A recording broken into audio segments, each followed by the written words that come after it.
wafuasi wa Raila Amolo Odinga, wafuasi wa baba, wafuasi wa Gwambo, wafuasi wa Chimba, wasevu wa Kwaj, Raila Amolo Odinga. Baba ni muda akisema kesa kuna kazi. Hakuna pende usipende. Baba akisema ni holiday.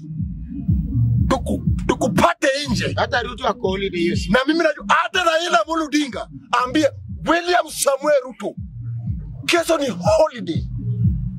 Ruto atatoka kwa nyumba. Baba amesema. Tuliibiwa 2022. Tumebakiza risasi moja 2027. Na kama huko na risasi yako yenye sio yetu, tumia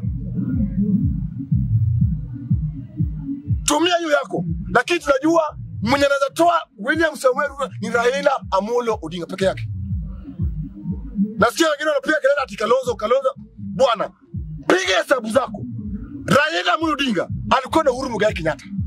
Akuwa ni Matiang'i. Nao viongozi wote kutoka Mount Kenya. Ati sasa chukua Kalonzo Musyoka. Ati Kalonzo simama, Ruto simame. Hakuna haja kuenda chaguzi. Atachukua. Ndio atafanya tu Kalonzo. Kalonzo mbio. Kenya itaki mtu muoga. Kenya itaki mtu muoga.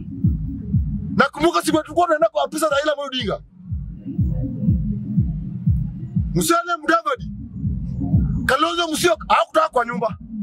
Walikuwa kwa nyumba yao. Sisi Omosh One Hour tunapiga kelele hapa. Tulisema kama ni mbaya, ni mbaya. Kenya kama wewe ni muoga, kuliko tumbo ya mama yako. Sio wewe ndio Ruto sasa. Wewe Ruto naenda.